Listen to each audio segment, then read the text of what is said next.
Bonjour chers élèves. Comme promis, aujourd'hui on va achever la leçon sur les réactions nucléaires.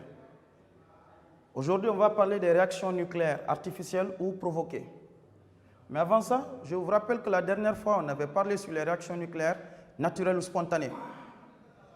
Je vous avais dit qu'une réaction nucléaire naturelle ou spontanée, encore appelée désintégration, c'est le processus qui se passe lorsqu'un noyau instable, appelé noyau père, se transforme pour donner un noyau fils plus stable que son père en émettant une particule.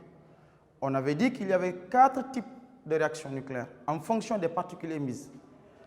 Lors d'une réaction nucléaire, un noyau père A, X, A, Z, se transforme pour donner un noyau fils A', Z', plus une particule de masse A et de charge B. On avait dit que la particule là pouvait être une particule alpha, une particule bêta plus, une particule bêta moins ou une particule gamma. On avait dit que dans tous les cas, toute réaction obéissait à 4 lois, appelées lois de conservation. La loi de conservation des masses, la loi de conservation des charges, la loi de conservation de l'énergie cinétique et la loi de conservation de la quantité de mouvement et la loi de conservation de l'énergie totale. Donc, en résumé, c'est de ça qu'on avait parlé la dernière fois. Mais dans les années 1930, les savants vont essayer de proposer une autre possibilité d'avoir d'autres types de réactions. Avant ça, c'est en 1919, pour la première fois, que Rutherford va essayer de proposer d'obtenir une réaction artificielle.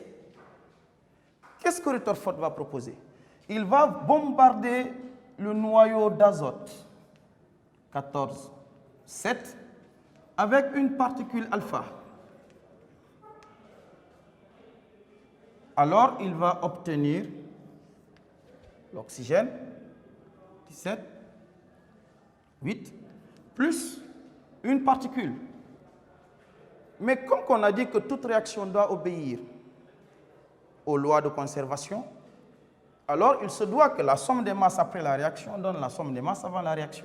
Ce qui fait qu'en complétant, on obtient 14 plus 4. Ça fait 18. 17, il manque 1, on met 1.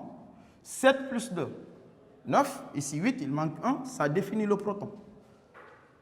Donc, en quelque sorte, c'est en 1919 que les réactions nucléaires artificielles ou provoquées ont commencé à voir le jour. Donc, pour revenir au fait, qu'est-ce qu'une réaction artificielle? Une réaction artificielle est toute réaction au cours de laquelle un noyau qui n'est pas forcément instable est rendu instable suite au fait qu'on lui ait associé une particule qui est venue l'heurter. Donc, en résumé, l'équation générale d'une réaction artificielle, c'est X, A, Z, plus une particule qu'on lui a envoyée, A, B, qui donne X', A', Z', plus une autre particule P', A', B'. Ces deux sont des réactifs, ces deux sont des produits. Alors, toute réaction nucléaire obéit à 4 lois. Je vous en avais parlé la dernière fois lors de l'étude des réactions naturelles. La loi de conservation des masses, la loi de conservation des charges et la loi de conservation des quantités de mouvement et la loi de conservation de l'énergie totale. Donc, par rapport à ça, on distingue dans votre programme 3 types de réactions artificielles à étudier. Premièrement, 1. La transmutation. Par définition, la transmutation est une réaction au cours de laquelle le noyau d'un élément se transforme pour donner le noyau d'un autre élément sous l'action d'une particule. Autrement dit, le noyau d'un élément X se transforme sous l'action d'une particule A, B, pour donner le noyau d'un autre élément Y, A', Z', plus éventuellement quelques particules, une autre particule qui va sortir. Je prends l'exemple sur la transmutation de l'aluminium. L'aluminium Al 2713 associé à une particule alpha donne le phosphore 3015 plus une particule qu'on amène à déterminer. Mais lors d'une réaction artificielle, il y a plusieurs types de particules qui peuvent être émises. Vous allez vous rappeler que le proton, c'est le 1,1 ou H11. Le neutron, c'est le 1,0. Ça, c'est le proton. Ça, c'est le neutron. Alors, à partir de là, lorsque vous appliquez les lois de conservation, vous allez constater que 27 plus 4, ça fait 31. Et si c'est 30, il me reste 1. L'éventualité que ce soit l'une de ces deux particules est partagée. On vérifie pour Z. 13 plus 2, 15. Ici, c'est 15. Alors, donc ça veut dire que la décision va pencher sur le neutron. Alors, c'est un neutron. C'est ce qu'on appelle une réaction de transmutation. Donc, un corps pouvait être associé à une particule quelconque, mais le plus souvent, on prend pour la particule alpha, pour donner le noyau d'un autre élément avec émission d'une autre particule. C'est ce qu'on appelle une transmutation. Le deuxième cas, c'est la fusion nucléaire. La fusion nucléaire est une réaction au cours de laquelle deux noyaux légers fusionnent pour donner un noyau plus lourd avec émission de particules éventuellement d'une très grande quantité d'énergie. On les appelle souvent les thermoréactions à cause de leur dégagement de chaleur. Donc, en réalité, la fusion est propre à des noyaux dont la masse A est faible. La masse doit être une masse faible. C'est deux noyaux légers qui s'associent pour donner un noyau plus lourd avec émission de particules et d'énergie. Je prends l'exemple sur la fusion du deuton et du triton. Entendez par deuton l'hydrogène 2, par triton l'hydrogène 3. C'est le processus, la réaction de formation qui a abouti à la fabrication de la bombe H par Dimitri Sakharov. Ici, vous avez le H2,1 qu'on appelle le deuton ou le deutérium, plus le H3,1 qu'on appelle le triton ou le tritorium. Les deux fusionnent sous l'effet de la chaleur pour donner une particule alpha plus une particule émise. On va appliquer les lois de conservation de la masse et de la charge. 2 plus 3, ça fait 5. Ici, c'est 4, il me manque 1. À partir de là, on ne sait pas si c'est ça, le neutron ou le proton. Mais en appliquant la loi de conservation des charges, on se rend compte que 1 plus 1, ça fait 2. Ici, c'est 2, il manque 0. Alors, c'est le neutron. Ça, c'est une réaction de fusion. Allons-y sur un deuxième exemple sur les réactions de fusion. Je prends par exemple le lithium. Je prends le lithium 6, 3. Je frappe le lithium par un deuton. Ça conduit à la formation d'une particule alpha, plus d'une particule ici aussi, éventuellement. 6 plus 2, 8. Ici 4, il me reste 4. 3 plus 1, 2, il me reste 2. Donc, ça donnera une particule alpha. Ce qui me permet de poser que le lithium, 6, 3, plus 2, 1, H, a donné 2, 4, 2 particules alpha. Donc, il est possible d'avoir la même particule qui se répète au niveau des produits. D'où la nécessité de maîtriser ces particules élémentaires. H, E, 4, 2, particule alpha. 1, 1, P, ou 1, 1, H, le proton. N1, 0, le neutron. Donc, vous devez les maîtriser. Enfin, la troisième réaction, qu'on appelle la réaction de fission, la fission nucléaire. C'est une réaction qui est propre au noyau lourd. Entendez par noyau lourd, un noyau qui vérifie que sa masse est supérieure ou égale à 200 et que son numéro atomique est supérieur ou égal à 82. Donc, la fission est une réaction qui concerne les noyaux lourds. Mais même si le noyau est lourd, le noyau doit être éventuellement un noyau fissile. Car il y a des noyaux fissiles et des noyaux fertiles. Entendez par noyau fissile, un noyau qui est capable de se casser, de se fissurer ou de se fissionner pour donner deux noyaux légers avec émission de particules. En réalité, il n'y a que 4 noyaux fissiles. Parmi les 4 noyaux, un seul est naturel. C'est l'uranium 235 qu'on peut obtenir naturellement. Il y a l'uranium 233, 92. Il y a le plutonium 239 et le plutonium 241. Ce sont les 4 noyaux fissiles possibles. L'uranium 235, appelé carburant nucléaire, peut être obtenu naturellement. Les autres sont des noyaux obtenus au labo artificiellement. Donc, par rapport à ça, il y a des noyaux qui sont fertiles. Par exemple, l'uranium 238, 92. Un noyau fissile est un noyau capable de se fissurer, de se casser, alors qu'un noyau fertile ne l'est pas.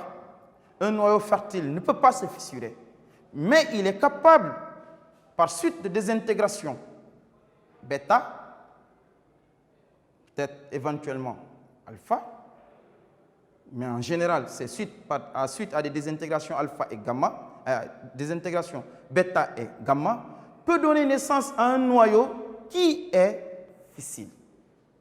Je reprends. Un noyau fertile est un noyau qui ne peut pas se fissionner, qui ne peut pas se casser, mais qui, par suite de désintégration bêta, avec émission de gamma possible, peut donner naissance à un noyau qui est fissile. Par exemple, l'uranium 238, c'est un noyau fertile. Maintenant, on revient. Je prends un exemple. L'uranium 235, 92, heurté par un neutron. Un neutron lent ou un neutron cosmique ou un neutron thermique. L'uranium donne très rapidement l'uranium 236, 92, très instable, qui à la suite 236, 92 va se casser en deux. Pour donner un exemple, le strontium 94, 38 plus le 140, 54 xénon accompagné de l'émission de 2 neutrons. Ça, c'est un exemple de fission. Il faut savoir qu'il y a plusieurs types de fission, plusieurs réactions de fission qui peuvent être obtenues à partir de l'uranium 235. Donc, en résumé, c'est de ça que je voulais vous parler par rapport aux réactions artificielles. Donc, retenez qu'on a 3 types de réactions artificielles que vous devez étudier. Il y a la réaction de transmutation. C'est une réaction au cours de laquelle le noyau d'un élément se transforme pour donner le noyau d'un autre élément sous l'effet d'une particule. Et retenez que pour les particules possibles, éventuellement, il faut connaître la formule du proton, la formule du neutron, l'expression du neutron, le symbole du neutron. Il y a la réaction de fusion qui concerne les noyaux faibles. Autrement dit, deux noyaux légers s'associent pour donner un noyau plus lourd avec émission de particules. Ce sont des réactions très thermiques. Il y a la réaction de fission. C'est la réaction de fission qui est à la base de la fabrication de la première bombe atomique.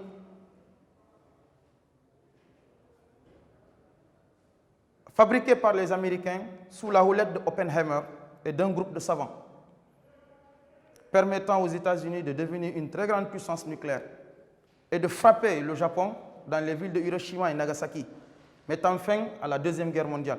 Donc cette réaction de fission, c'est une réaction qui concerne le noyau dont la masse est supérieure à 200 et dont le numéro atomique est supérieur à 82. Je vous rappelle qu'il n'y a que 4 noyaux fissiles de nos jours. Il y a l'uranium-235 qui est le noyau fissile naturel, l'uranium-233, le plutonium-239 et le plutonium-241, 94, qui sont des noyaux fissiles mais obtenus par synthèse. Nous avons ici un exemple de réaction de fission. L'uranium-235-92 est frappé par un neutron lent, un neutron cosmique, un neutron thermique, pour donner l'uranium-236-92 qui n'est qu'un élément transitoire dont la durée de vie est de quelques millisecondes, quelques fractions de secondes. Et l'uranium-236, très instable, se transforme pour donner le strontium plus le xénon, plus 2 neutrons.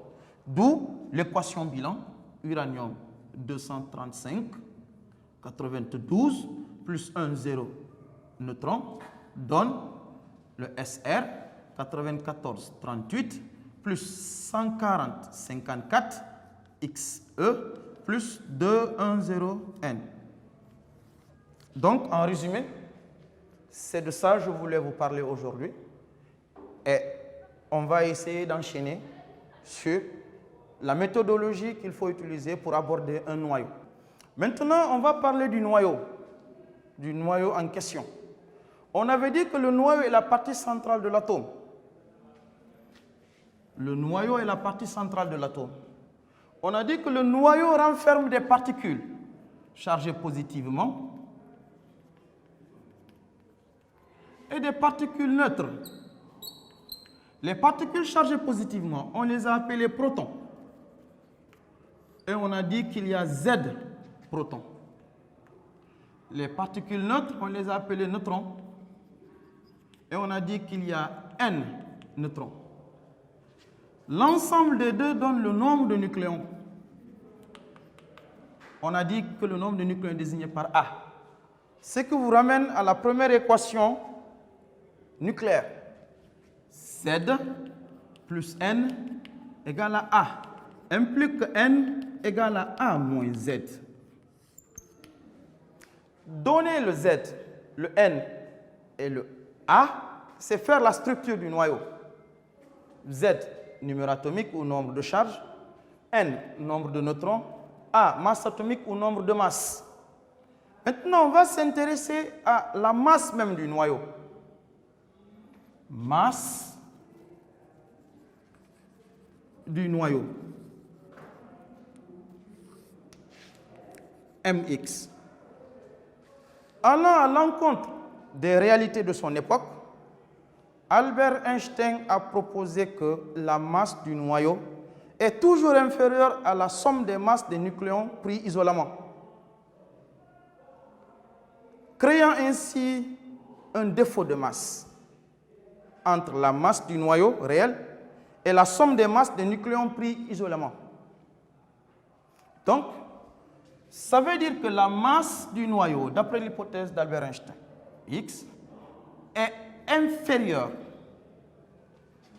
à Z fois la masse du proton. Car si on suppose que chaque proton a pour masse MP et que chaque neutron a pour masse Mn, alors ça sera inférieur à Z fois la masse du proton plus N fois la masse du neutron. Mais on a dit que N c'est A moins Z. Cela veut dire que la masse mx du noyau est inférieure à z fois la masse du proton plus a moins z fois la masse du neutron. Ce qui a pour conséquence le défaut de masse. Le défaut de masse. Le défaut de masse delta M sera égal à Z fois la masse du proton plus A moins Z fois la masse du neutron moins la masse du noyau X. C'est le défaut de masse. Et on va parler de l'unité du défaut de masse. Le défaut de masse sera donné en kilogrammes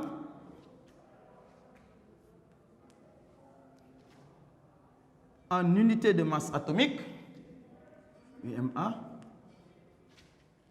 ou en MeV sur C carré. Donc on donnera le défaut de masse soit en kilogrammes, soit en unité de masse atomique, soit en MeV sur C carré. Mais quelle est la relation entre ces unités? D'abord, c'est quoi l'unité de masse atomique? L'UMA.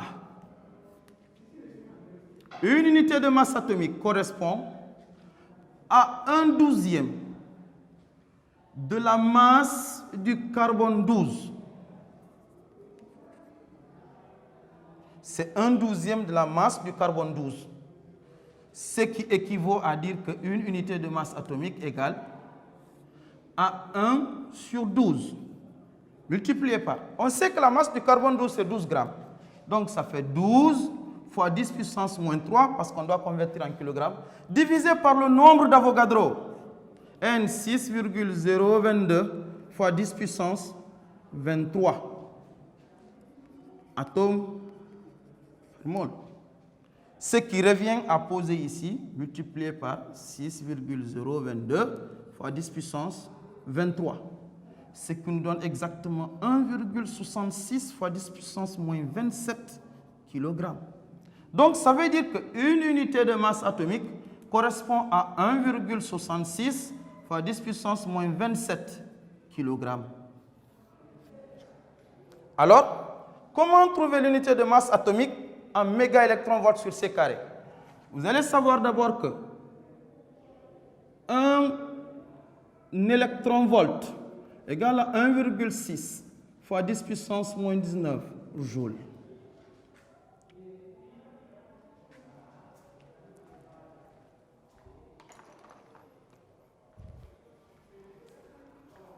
Ce qui convient de dire que 1 mégaélectronvolt égale à 1,6 fois 10 puissance moins 13 joules. Alors, pour trouver l'énergie, pour trouver la masse en mégaélectronvolts sur C carré, on est obligé de poser qu'une unité de masse atomique égale. On prendra 1,66 fois 10 puissance moins 27. On multiplie par 3 fois 10 puissance 8, on élève au carré. Et on divise par 1,6 fois 10 puissance moins 13. Ce qui nous permet d'avoir une valeur de 931,5 mégaélectronvolts sur C carré. Alors vous allez retenir qu'une unité de masse atomique correspond à 1,66 fois 10 puissance moins 27 kg, qui correspond à 931,5 mégaélectronvolts sur C carré. Alors, à partir du défaut de masse et de la valeur de la masse qu'on a eue en mégaélectronvolts, on est amené à calculer l'énergie de liaison, EN, encore appelée énergie de cohésion. C'est quoi l'énergie de liaison? L'énergie de liaison, c'est quoi l'énergie de liaison? L'énergie de liaison, EL, est l'énergie minimale qu'il faut fournir à un noyau au repos pour le dissocier en nucléons isolés aussi au repos. Alors, l'énergie de liaison ou l'énergie de cohésion, encore appelée énergie de dissociation, parce que l'énergie qu'il faut fournir pour associer, c'est l'énergie qu'il faut fournir pour dissocier, éventuellement. L'énergie de liaison est l'énergie minimale qu'il faut fournir à un noyau au repos pour le dissocier en nucléons isolés aussi au repos. Alors, cette énergie de liaison sera égale au défaut de masse multiplié par C carré, en vertu de la formule énergie-masse d'Albert Einstein. Voilà. C'est comme ça qu'on calcule l'énergie de liaison d'un noyau quelconque. Les données seront la masse du noyau, la masse des protons, la masse des neutrons.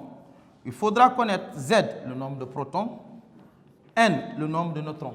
Et il faudra savoir qu'une unité de masse atomique correspond à 1,66 fois 10⁻27 kg, ce qui correspond à 931,5 mégaélectronvolts sur C carré. Voilà. Maintenant, on va s'intéresser à la grandeur qui nous permet de savoir si un noyau A est plus stable qu'un noyau B. Car d'après Albert Einstein, la stabilité d'un noyau ne dépend pas de son énergie de liaison. Non, ça dépend de son énergie de liaison par nucléon. D'ailleurs, on l'appelle critère de stabilité. L'énergie de liaison par nucléon. Énergie de liaison par nucléon. L'énergie de liaison par nucléon, petit e, L, égale à l'énergie de liaison totale divisée par le nombre de nucléons. Je rappelle que l'énergie de liaison par nucléon est synonyme de stabilité. On l'appelle critère de stabilité. D'après Albert Einstein, un noyau est d'autant plus stable que son énergie de liaison par nucléon est élevée. Donc, ça veut dire qu'un noyau A est plus stable qu'un noyau B si et seulement si l'énergie de liaison par nucléon du noyau A est supérieure à l'énergie de liaison par nucléon du noyau B. C'est comme si je prenais l'exemple sur deux familles. Monsieur Camara, qui a à la banque 20 millions, mais avec un seul fils comme héritier. Et M. Silla, qui a 100 millions à la banque, mais qui malheureusement a plus de 20 garçons comme héritiers. On dira que M. Silla a beaucoup plus d'argent que M. Camara, mais lorsqu'on va répartir l'argent qui se trouve à la banque au fils après la mort du père, on se trouvera que l'unique fils de M. Camara a eu beaucoup plus d'argent que chaque fils de M. Silla. Alors, M. Camara a laissé une famille plus stable que la famille de M. Silla. Et pourtant, M. Silla avait beaucoup plus d'argent. Donc, en quelque sorte, ce n'est pas l'énergie de liaison qu'il faut voir pour donner la stabilité d'un noyau, mais plutôt c'est l'énergie de liaison par nucléon qui nous permet de savoir que deux nucléons sont liés solidement ou deux nucléons sont liés faiblement. Donc, je reprends. Un noyau est d'autant plus stable que son énergie de liaison par nucléon est élevée. Maintenant, on va s'intéresser au volume. Le volume.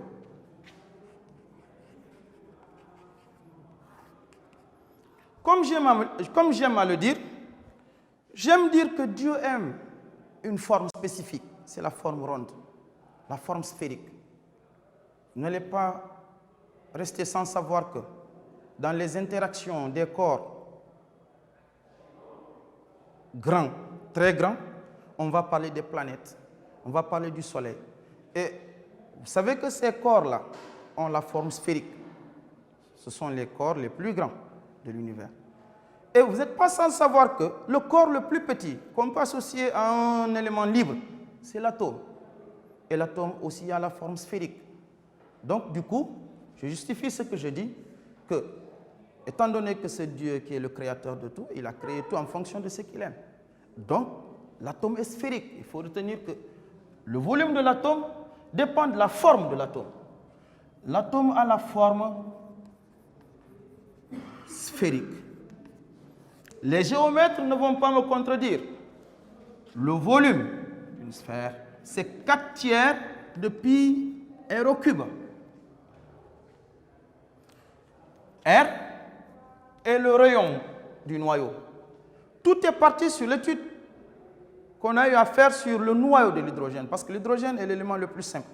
Son noyau ne renferme qu'une seule particule.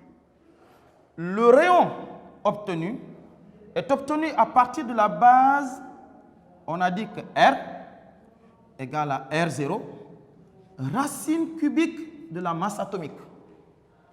Donc ça veut dire que le rayon du noyau est proportionnel à la masse, où R0 est un rayon standard, dont la valeur varie entre 1,2 jusqu'à 1,4 fois 10 puissance moins 15 mètres.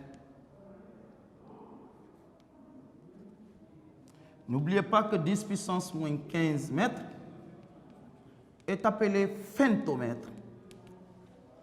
Donc, ça veut dire que le rayon R0 est un rayon standard et que sa valeur varie entre 1,2 et 1,4. On va retenir que dans les calculs, c'est 1,4 qui est plus utilisé, fois 10 puissance moins 15 mètres. Ce qui revient à poser ça dans la formule-là, on obtient que le volume du noyau est égal à 4 tiers de pi R0, racine cubique de A, le tout élevé au cube. En développant, on obtient le volume égal à 4 tiers de pi R au cube multiplié par la masse atomique.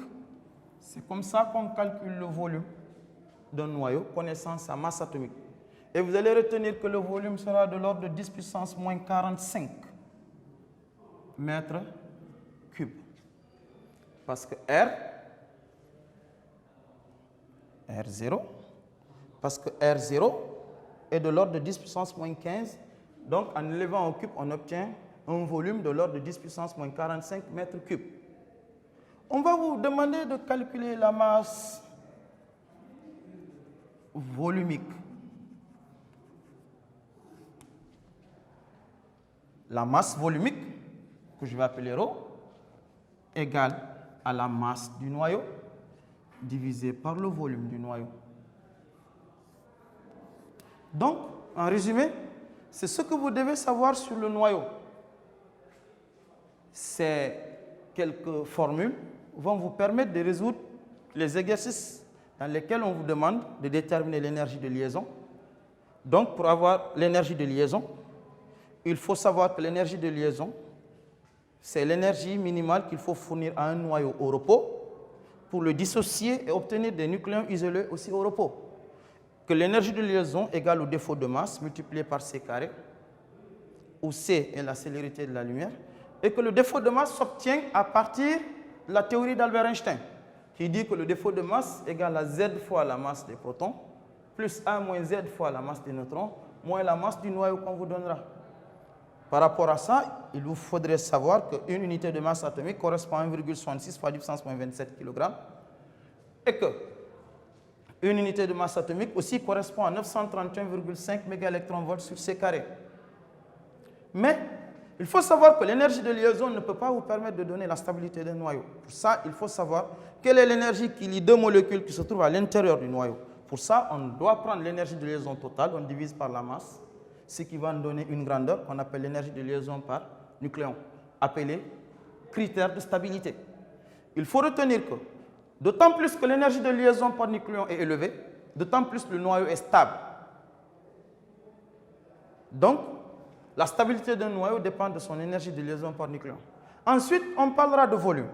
Le noyau a la forme sphérique. Or, le volume d'une sphère, c'est 4 tiers de pi r au cube. Comment calculer le rayon du noyau? Étant donné que ce sont des particules presque invisibles à l'œil nu, les expériences ont montré que le rayon du noyau est proportionnel à sa masse atomique par rapport à la racine cubique de la masse, et qu'il y a un rayon R0, rayon standard, dont la valeur est de 1,2 ou 1,4 fois 10 puissance moins 5 mètres. Mais 10 puissance moins 5 mètres, c'est le femtomètre. 10 puissance moins 12 mètres. 12 puissance moins 9 mètres, 10 puissance moins 6 mètres. Ces grandeurs-là sont données, sont les sous-multiples du mètre. On a le micro, le nano, le pico et le femto. Ça sera l'objet d'une autre leçon. Mais maintenant, là, le volume, en remplaçant le rayon par son expression, on obtient 4 tiers de pi R0 racine cubique de A. En élevant au cube, on aboutit à la formule. Vous demandez de calculer la masse volumique du noyau, c'est vous demandez de chercher le rapport entre la masse du noyau et le volume. Si vous voulez, la masse du noyau, on posera M, X, sur le volume du noyau. Alors, pour aujourd'hui, c'est de ça que je voulais vous parler. Et je vous remercie de l'attention que vous avez bien pu prêter aux jeunes volontaires du 224. Je vous remercie. Merci.